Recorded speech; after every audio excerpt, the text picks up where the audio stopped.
സജി ചെറിയാനെ തിരുത്തുമോ? സജി ചെറിയാനെ തിരുത്തുമോ എന്ന് ചോദിച്ചാൽ ആര് തിരുത്തുമെന്നുള്ള ചോദ്യമുണ്ട്. കാരണം നേരത്തെ ആദ്യം തന്നെ ഇത്തരത്തിലുള്ള പ്രതികരണം നടത്തിയത് എ കെ ബാലനാണല്ലോ. എ കെ ബാലൻ നടത്തിയ പ്രതികരണത്തിൽ അതിനെതിരെ പാർട്ടി സെക്രട്ടറി പ്രതികരിക്കുന്നുണ്ട്.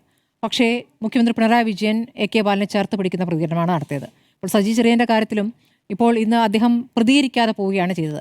ഇനി അഥവാ അദ്ദേഹം അതിനെ തള്ളിക്കൊണ്ട് ശക്തമായി പ്രതികരിച്ചു കഴിഞ്ഞാൽ അടുത്ത ദിവസം സജി ചെറിയാനെ പിണറായി വിജയൻ ചേർത്ത് പിടിച്ചാലോ?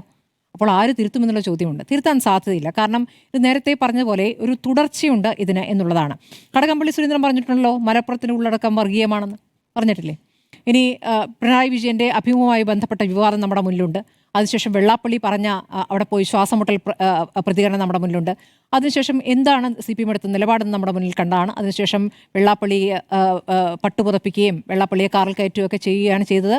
അത് ചെയ്യുന്നതിൽ ഒരു തെറ്റുമില്ല എന്ന് പറയുകയും ചെയ്തു. അപ്പോൾ ഇതിലൊരു തുടർച്ചയുണ്ട്. ഇപ്പോൾ ഇന്നലെ നായാടി മുതൽ നസ്രാണി വരെ എന്ന കടുത്ത വർഗീയ പ്രതികരണം വെള്ളാപ്പള്ളി നടത്തുമ്പോൾ അതിൻ്റെ തുടർച്ചയായിട്ടാണ് സജി ചെറിയാൻ ഈ പ്രതികരണം നടത്തുന്നത് എന്നുള്ളതാണ്. അപ്പോൾ വർഗീയത അദ്ദേഹത്തിന് ആകെ മലപ്പുറത്തും കാസർഗോഡുമേ കാണാൻ പറ്റൂ. ഇനി കുറച്ചുകൂടി പോയാൽ ചിലപ്പോൾ കോഴിക്കോടും ചില ഭാഗങ്ങളിൽ കണ്ടേക്കാം. അതല്ലാതെ വർഗീയത അദ്ദേഹത്തിന് പാലായിൽ കാണാൻ പറ്റില്ല, കണ്ണൂരിൽ കാണാൻ പറ്റില്ല, ചെങ്ങന്നൂരിൽ കാണാൻ പറ്റില്ല. ചെങ്ങന്നൂരിൽ അങ്ങിപ്പോൾ പറഞ്ഞതുപോലെ അവിടുത്തെ പ്രതിനിധികളെ കണ്ടല്ലോ, ജില്ലാ പഞ്ചായത്തിൻ്റെ കാര്യം. കോട്ടയത്ത് പോയാലും അങ്ങനെ തന്നെയാണ്. കോട്ടയത്തെ ജില്ലാ പഞ്ചായത്തിലെ പേരുകൾ എടുത്താലും രാജേഷും വിജയമ്മ ബാബുവും ആൻമരിയയും ജോസ്മോൻ മുണ്ടക്കലും ഷിബി മത്തായിയും പെണ്ണമ്മ ജോസഫും ശ്രീകല ആർ എളുക്കുന്നേലും ബിന്ദു സെബാസ്റ്റനും അഡ്വക്കേറ്റ് P G രാജും ആശാ ജോയും തോമസ് കുന്നപ്പള്ളിയും അഭിലാഷ് ചന്ദ്രനും ഗ്രേസി കരിമ്പന്നൂറും അജിത് മുതിരമലയും വിനു ജോബ് കുഴിമണിലും ഒക്കെയാണ്. അപ്പോൾ ഈ പേരുകളൊക്കെ ഒരു പ്രത്യേകമായ വർഗീയമാണ് എന്ന് വേറെ ആരെങ്കിലും ഉന്നയിച്ചാൽ, മുസ്ലിം ലീഗ് ഉന്നയിച്ചാൽ എന്തായിരിക്കും സ്ഥിതി? ലീഗിന് പറയാൻ പാടുമോ? മുസ്ലിം നാമധാരിക്ക് അങ്ങനെ പറയാൻ പറ്റുമോ? വർഗീയമായി നിങ്ങൾ ചിന്തിക്കുന്നു എന്ന് അപ്പുറത്ത് പറയാൻ പറ്റുമോ? അങ്ങനെ പറയാൻ പറ്റുന്ന സാഹചര്യമല്ല ഈ രാജ്യത്തുള്ളത് എന്നുള്ളതാണ്. അപ്പോൾ വേഷം കണ്ടാൽ അറിയാം ചിലരെ എന്ന് പറഞ്ഞത് ഇവിടെ പ്രധാനമന്ത്രിയാണ്. അന്ന് പൗരത്വ പ്രക്ഷോഭ സമയത്താണ് പ്രക്ഷോഭകാരികളെ വേഷം കണ്ടാൽ തിരിച്ചറിയാം, അവരെ തീവ്രവാദികളെ തിരിച്ചറിയാം എന്ന് പ്രധാനമന്ത്രി പറഞ്ഞത്. അന്ന് CPM എടുത്ത നിലപാട്, ശക്തമായി അതിനെതിരെ എടുത്ത നിലപാട് നമ്മുടെ മുന്നിലുണ്ട്. അതേ CPM ആണ് ഇപ്പോൾ ഈ പറയുന്ന CPM-ലെ സെക്രട്ടേറിയറ്റ് അംഗമാണ്, അല്ലെ, സംസ്ഥാന സെക്രട്ടേറിയറ്റ് അംഗമാണ്. CPM സംസ്ഥാന സെക്രട്ടേറിയറ്റ് അംഗവും സാംസ്കാരിക മന്ത്രിയുമായ ഈ സജി ചെറിയാൻ ഈ പ്രതികരണം നടത്തുമ്പോൾ ഇന്നലെ പറയുമ്പോൾ അത് ഒരുപക്ഷെ അബദ്ധമായി പോയോ, ഇന്ന് തിരുത്തുമായിരിക്കുമോ എന്ന് നമ്മൾ പ്രതീക്ഷിച്ചു. പക്ഷേ ഇന്ന് അദ്ദേഹം ഒന്നുകൂടി വിശദീകരിക്കുകയാണ്. അദ്ദേഹം പറയുന്നത് അദ്ദേഹം ഈ മലപ്പുറവും കാസർഗോഡും കഴിഞ്ഞ് അദ്ദേഹം നേരെ പോകുന്ന മധ്യപ്രദേശിലേക്കും UP യിലേക്കുമാണ്. അതിനിടയ്ക്ക് കേരളത്തിൽ വേറെ ജില്ലകളില്ല, വേറെ ഒരു ജില്ലകളിലും അദ്ദേഹത്തിന് കാണാൻ പറ്റുകയില്ല. മുസ്ലിം ലീഗ് എങ്ങനെയാണ് ഹിന്ദു പ്രാതിനിധ്യം കുറച്ചെങ്കിലും കൊടുക്കാൻ ശ്രമിക്കുന്നത്, അത് കൊടുക്കുന്നത് ഒരു ജസ്റ്ററായിട്ടാണ് അവർ ചെയ്യുന്നത്. അത് അവർ കൃത്യമായി ചെയ്യുന്നുണ്ട്. ഇപ്പോൾ ഈ കോഴിക്കോടെ കാഴ്ച നോക്കാം. കോഴിക്കോട് കോർപ്പറേഷനിൽ UDF-ന് ലഭിച്ചത് ഏക സ്റ്റാൻഡിംഗ് കമ്മിറ്റി ചെയർപേഴ്സൺ സ്ഥാനമാണ്. അത് ആരെന്നറിയോ? ലീഗിലെ കവിത അരുണാണ്, മുസ്ലിം പ്രതിനിധിയല്ല. ഇതിൽ നിങ്ങളൊരു കാര്യം പ്രത്യേകം ശ്രദ്ധിക്കേണ്ടത്, മുസ്ലിം ലീഗ് ഇത്തവണ ലീഗിൽ തന്നെ സ്ത്രീകൾക്ക് കൂടുതൽ പ്രാതിനിധ്യം കൊടുത്തിട്ടുണ്ട്, കൂടുതൽ വനിതകളെ മത്സരിപ്പിച്ചിട്ടുണ്ട്. അപ്പോൾ വനിതാ പ്രാതിനിധ്യം അവർ വിജയിച്ചു വരികയും ചെയ്തിട്ടുണ്ട്. അവരെ ഒന്നും പരിഗണിക്കാതെയാണ് ഈ ദളിത് ലീഗ് നേതാവ് സ്മിജിയെ ജനറൽ സീറ്റിൽ ഈ പറയുന്ന പഞ്ചായത്ത് വൈസ് പ്രസിഡന്റ് ആക്കിയത്. അപ്പോൾ ഇത്തരം നടപടി CPM-ന് കാണിച്ചു തരാൻ പറ്റുമോ? അങ്ങനെ ഒരു പ്രതികരണം നടത്തിയത്. അപ്പോൾ എല്ലാ മുസ്ലിങ്ങളും തീവ്രവാദികളാണെന്ന് പറയുന്നില്ല എങ്കിലും തീവ്രവാദികളെല്ലാം മുസ്ലിമാണ്. ഇതാണ് ഒരു പൊതുബോധം സൃഷ്ടിക്കുന്നത്. അത് നമ്മൾ അവിടെ BJP-യിൽ നിന്ന് കണ്ടുവരുന്നതാണ്. അതേ കാര്യം ഇവിടെ CPM ചെയ്തുകൊണ്ടിരിക്കുമ്പോൾ അത് ബോധപൂർവമാണെന്നേ. ഇവിടെ ഈ ന്യൂനപക്ഷ വോട്ട് കിട്ടാൻ പോകുന്നില്ല എന്ന് തിരിച്ചറിയുമ്പോൾ ഭൂരിപക്ഷ വോട്ട് ഇങ്ങനെ സമ്പാദിക്കാം എന്നാണ് വിചാരിക്കുന്നത്. ഈ തെരഞ്ഞെടുപ്പ് കഴിഞ്ഞു പോകും. ഈ തെരഞ്ഞെടുപ്പിൽ ആര് ജയിക്കും എന്നുള്ള ജനം നിശ്ചയിക്കും. ഇത്തരം വർഗീയമായ ഒരു തരത്തിലുള്ള നിലപാടുകൾ തുടർച്ചയായി പറയുമ്പോൾ ജനത്തിന് കൃത്യമായി ഇത് മനസ്സിലാക്കുമെന്നുള്ളതാണ്. ഇനി ലീഗിനെയൊക്കെ മാറ്റിവെക്കുമെന്നേ.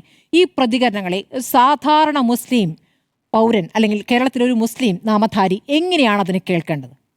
ഇത് കേൾക്കുമ്പോൾ അവർക്ക് എന്താണ് തോന്നുക എന്നൊരു പ്രാഥമികമായി മനസ്സിലാക്കൽ വേണ്ടേ? ആ മനസ്സിലാക്കൽ സജി ചെറിയാനുണ്ടോ? എനിക്ക് തോന്നുന്നില്ല. സജി ചെറിയാൻ്റെ അദ്ദേഹത്തിൻ്റെ മാത്രം നിലപാടായി ഞാനിത് കാണുന്നില്ല. അത് നേരത്തെ പറഞ്ഞതുപോലെ അതിൻ്റെ തുടർച്ചയുണ്ട്. ആ തുടർച്ചയിലാണ് വെള്ളാപ്പള്ളി വീണ്ടും പ്രത്യക്ഷപ്പെട്ടുകൊണ്ട് ചില കാര്യങ്ങൾ പറയുന്നത്. അത് മുസ്ലിം ലീഗിനെ മാത്രമല്ല, മുസ്ലിം ലീഗിനെ എല്ലാ ഘട്ടത്തിലും, ഇന്ന് പോലും മുഖ്യമന്ത്രി നടത്തിയ പ്രസംഗത്തിൽ വർഗീയതയെ പ്രോത്സാഹിപ്പിക്കുന്നു UDF, വർഗീയതയെ പ്രോത്സാഹിപ്പിക്കുന്ന കോൺഗ്രസ് എന്നാണ് പറയുന്നത്. എന്നിട്ട് ബാബറി മസ്ജിദിലേക്കൊക്കെ പോവുകയാണ്. ഇപ്പോൾ ഈ കേരളത്തിൽ ഇവിടെ ആരാണ് ഇവിടെ വർഗീയത പറഞ്ഞുകൊണ്ട് ഇവിടെ വർഗീയമായി ധ്രുവീകരണം നടത്തിക്കൊണ്ടിരിക്കുന്നത് ആരാണ് എന്ന് ചോദിച്ചാൽ ഒരുപക്ഷെ BJP-യേക്കാൾ ശക്തമായി ആ പ്രതികരണം CPM നടത്തിക്കൊണ്ടിരിക്കുകയാണ്. ഇപ്പോൾ രാജീവ് ചന്ദ്രശേഖരന് വലിയ പണിയില്ലെന്നേ. രാജീവ് ചന്ദ്രശേഖരൻ എല്ലാം AK ബാലനെ ശരിവെക്കാൻ നടക്കുന്നു. CPM പറഞ്ഞതുപോലെ എന്ന് പറയുന്നു. ജമാഅത്തെ ഇസ്ലാമി നമ്മൾക്ക് ഒരുമിച്ച് എതിർക്കാമെന്ന് പറയുന്നു. അപ്പോൾ CPM ഇവിടെ ഒരു മുസ്ലിം സംഘടനയ്ക്ക് ഒരു ആക്സെപ്റ്റബിലിറ്റി കിട്ടണമെങ്കിൽ അത് CPM സർട്ടിഫിക്കറ്റ് കിട്ടണം, അല്ലെങ്കിൽ അത് വർഗീയമാണ്. CPM അംഗീകരിച്ചാൽ അത് നല്ല സംഘടനയാണ്, മതേതരമാണ്. CPM അംഗീകരിച്ചില്ലെങ്കിൽ അത് വർഗീയ സംഘടനയാണ് എന്നുള്ളതാണ് അവരിവിടെ ശഠിച്ചുകൊണ്ടിരിക്കുന്നത്. ഈ മുസ്ലിം ലീഗിനെ എന്താണ് നേരത്തെ കൊടുത്ത ബൈറ്റില്ല 2020 ഡിസംബർ 10 കുറച്ചുകൂടി വ്യക്തമായി MV ഗോവിന്ദൻ പറയുന്നുണ്ട്. അതായത് മുസ്ലിം ലീഗ് എന്ന് വെച്ചാൽ ജനാധിപത്യപരമായി പ്രവർത്തിക്കുന്ന മുസ്ലിം ന്യൂനപക്ഷത്തെ പ്രതിനിധീകരിക്കുന്ന പാർട്ടിയാണ്. ചില ഘട്ടങ്ങളിൽ അവരെടുക്കുന്ന മതേതരമായ നിലപാട് ശ്ലാഘനീയമാണ് എന്ന് പറയുന്നുണ്ട്. അതിൽ ഉദാഹരണമായി പറയുന്നത് ഗവർണറുമായി ബന്ധപ്പെട്ട് എടുത്ത നിലപാടാണ്. ഗവർണറുടെ നിലപാടുകളോട് എങ്ങനെയാണ് ലീഗ് ശക്തമായി പ്രതികരിച്ചത് എന്ന് പറഞ്ഞ് അത്രത്തോളം ലീഗിനെ ചേർത്ത് വെച്ച ആ സമയത്തൊക്കെ ലീഗിനെ ഒന്നിങ്ങോട്ട് വലിക്കാനുള്ള ശ്രമം നടത്തിയിരുന്നു, പക്ഷെ നടന്നില്ല. പിന്നെ ഇപ്പോൾ ലീഗ് തീവ്രവാദ പാർട്ടിയായി, തീവ്രവാദത്തെ പ്രോത്സാഹിപ്പിക്കുന്ന പാർട്ടി, വർഗീയതയെ പ്രോത്സാഹിപ്പിക്കുന്ന പാർട്ടി. ഇതൊക്കെ ജനം കാണുന്നുണ്ടല്ലോ. ഇതൊക്കെ ഈ 1 വർഷം 2 വർഷത്തെ ഇടവേളകളിൽ ഇനി ഈ പറയുന്ന കാസർഗോഡ് നഗരസഭയും മലപ്പുറം പഞ്ചായത്തും ഒക്കെ ഇപ്പം ഉണ്ടായതാണോ? അവിടുത്തെ പ്രാതിനിധ്യം ഇപ്പോഴാണോ ഇങ്ങനെയായത്?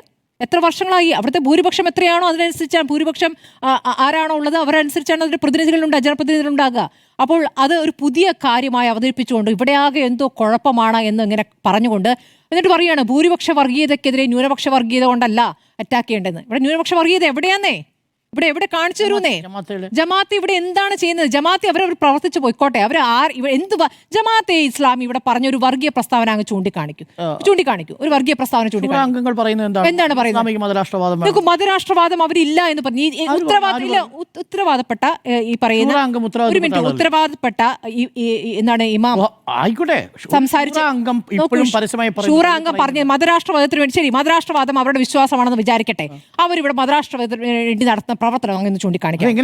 ഒരു പ്രതികരണം, ഞാനത് പറയുന്നത്, ഒരു വർഗീയ പ്രസംഗം, ഒരു വർഗീയ പ്രതികരണം. വർഗീയം എന്ന് വെച്ചാൽ എന്താണ്?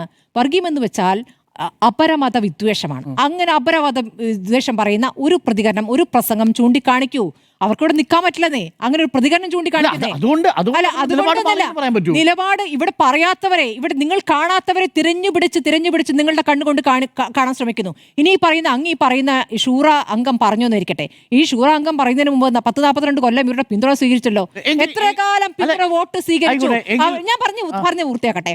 വോട്ട് സ്വീകരിക്കുക മാത്രമല്ല, അവരുടെ വേദികളിൽ പോയി പ്രസംഗിക്കുക, ജമാഅത്തെ ഇസ്ലാമിയുടെ പരിപാടികളിൽ പോയി പ്രസംഗിക്കുക, ജമാഅത്തെ ഇസ്ലാമിയുടെ നേതാക്കളുമായി കൂടിക്കാഴ്ച നടത്തുക, അവർക്ക് നല്ല രാഷ്ട്രീയ നിലപാടുണ്ടെന്ന് പറയുക, ദേശീയ തലത്തിൽ അവരുടെ നിലപാട് വളരെ വ്യക്തമാണ് എന്ന് പറയുക. ഇതൊക്കെ കേരളം കണ്ടിട്ടുള്ളതാണ്. ഒരു പ്രത്യേക കാലഘട്ടം വരുമ്പോൾ അവർ പ്രത്യേകമായി വർഗീയ പാർട്ടി ആവുന്നില്ല. അവർക്ക് വർഗീയമായ നിലപാടുണ്ടെങ്കിൽ അന്നും വർഗീയമായ നിലപാടാണ്, ഇന്നും വർഗീയമായ നിലപാടാണ്. നിങ്ങൾക്ക് പിന്തുണ ലഭിക്കുമ്പോൾ അത് വർഗീയമല്ലാതാവുകയും നിങ്ങൾക്ക് പിന്തുണ കിട്ടാതിരിക്കുമ്പോൾ അത് വർഗീയമാകുകയും ചെയ്തതിനെ ഇരട്ടത്താപ്പ് എന്നാണ് പറയുക. ഇരട്ടത്താപ്പ് ജനം കാണുന്നു. ജമാഅത്തെ ഇസ്ലാമി വർഗീയമാണെന്നും ഉള്ള നിലപാടെടുത്ത് ഹൈക്കോടതിയിൽ അഫിഡവിറ്റ് കൊടുത്ത മുഖ്യമന്ത്രി UDF മുഖ്യമന്ത്രിയല്ലേ? അതുകൊണ്ട് എന്താണ് ഉമ്മൻചാണ്ടിയുടെ ആ നിലപാട്? നോക്കൂ, ഞാനൊരു കാര്യം ചോദിക്കട്ടെ. ഇപ്പോൾ പറയുന്നത് ജമാഅത്തെ ഇസ്ലാമിയുടെ പിന്തുണ അല്ലെങ്കിൽ ഈ പറയുന്ന വെൽഫെയർ പാർട്ടിയുടെ പിന്തുണ തേടി അങ്ങോട്ട് UDF പോയിട്ടില്ല. ഒരു മിനിറ്റ്, ഇവിടെ ജനാധിപത്യ ഇവിടെ നിരോധിത സംവിധാനമല്ല. അല്ല, ആയിക്കോട്ടെ, അങ്ങനെയാണെങ്കിൽ അത് അംഗീകരിക്കാം. അത് ഒരു പ്രശ്നമാണെങ്കിൽ ജമാഅത്തെ ഇസ്ലാമി തീരുമാനം എടുക്കേണ്ടത്. ഇവിടെ നിലപാടെടുത്തിരിക്കുന്നത് ജമാഅത്തെ ഇസ്ലാമിയാണ്, ഇവിടെ നിലപാടെടുത്തിരിക്കുന്നത് വെൽഫെയർ പാർട്ടിയാണ്. അവർ തീരുമാനിക്കുകയാണ് ഇത്തവണ ഞങ്ങൾ UDF ഉമ്മൻചാണ്ടി ഹൈക്കോടതിയിൽ കൊടുത്തതിന് നേരെ വിരുദ്ധമായിട്ടാണ് VD സതീശൻ പറഞ്ഞത് ജമാഅത്തെ ഇസ്ലാമിക്ക് മതരാഷ്ട്രീയവാദമില്ല.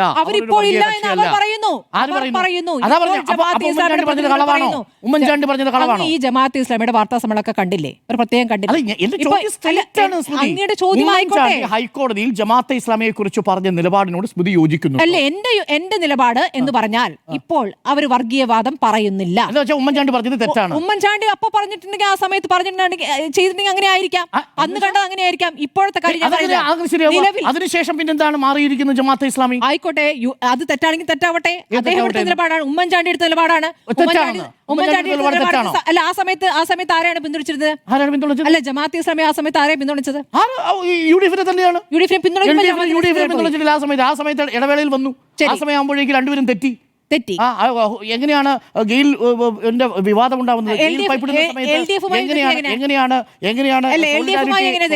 പോലീസ് ജമാഅത്തെ ഇസ്ലാമി പറഞ്ഞത് ഈ ഹിറാ സെന്റർ എങ്ങനെയാണ് റെയ്ഡ് ചെയ്യുന്നത്? സർക്കാർ റെയ്ഡ് ചെയ്യുന്നത്? ശരി, ആ റെയ്ഡ് ചെയ്തവരെ തന്നെ പിന്തുണയ്ക്കാൻ അവർ തീരുമാനിക്കുന്നത് അവരുടെ ഇഷ്ടം. എന്റെ ചോദ്യം ഇതാണ്, ഉമ്മൻചാണ്ടി എടുത്ത നിലപാടിന് വിരുദ്ധമായിട്ടൊരു നിലപാട് എങ്ങനെ വി ഡി സതീശൻ എടുക്കും? അത് ശരി, അത് അവർ പൊതുവെ എടുത്ത തീരുമാനമല്ലേ? അതിന് അങ്ങ് ചോദിക്കുന്നതിന് അങ്ങ് ചോദിച്ചോളൂ, അങ്ങ് പ്രതിപക്ഷത്തോട് ചോദിച്ചോളൂ. ഞാൻ ഒറ്റ കാര്യം പറഞ്ഞു, ഞാൻ എന്റെ അഭിപ്രായം പറഞ്ഞത്.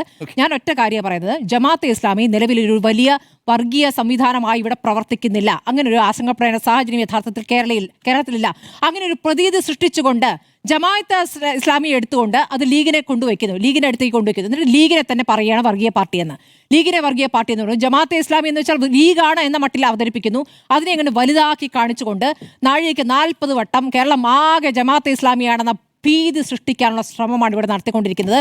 അങ്ങനെ ഭീതിപ്പെടേണ്ട സാഹചര്യം യഥാർത്ഥത്തിൽ കേരളത്തിലില്ല എന്നുള്ളതാണ്. ഇത് ജനം തിരിച്ചറിയുന്നുണ്ട്.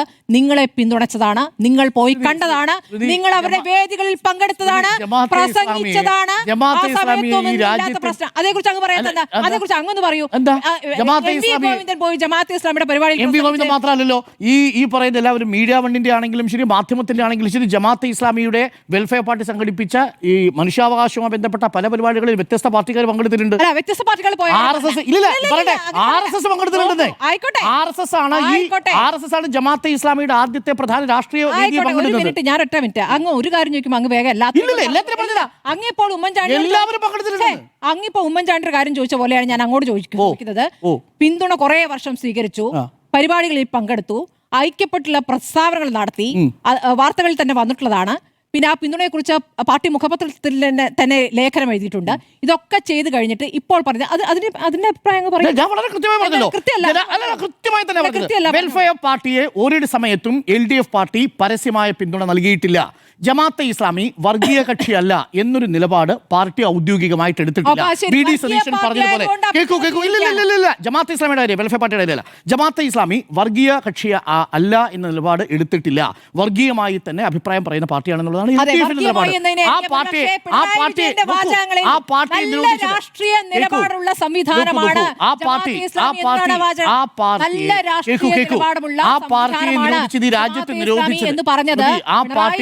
ആ പാർട്ടിയെ നിരോധിച്ചത് UDF സർക്കാരാണ്, അഥവാ കോൺഗ്രസ് സർക്കാരാണ്, നരസിംഹറാവു സർക്കാരാണ് 92-ൽ. ഒരേ ഒരു സർക്കാരെ നിരോധിച്ചിട്ടുള്ളൂ, അത് ഈ കോൺഗ്രസ് സർക്കാരാണ്. ഉമ്മൻചാണ്ടി സർക്കാരാണ് ജമാഅത്തെ ഇസ്ലാമിയെ കുറിച്ച് നിലപാടെടുത്ത് ഹൈക്കോടതി അഫിഡവിറ്റ് കൊടുത്തത്. അതിനെതിരെ എന്ത് മാറ്റമാണ് അതിന് ശേഷം സംഭവിച്ചത്? ഉമ്മൻചാണ്ടിക്ക് ശേഷം ശരി, പിണറായി വിജയന് ശേഷം വലിയ മാറ്റം ഉണ്ടായി.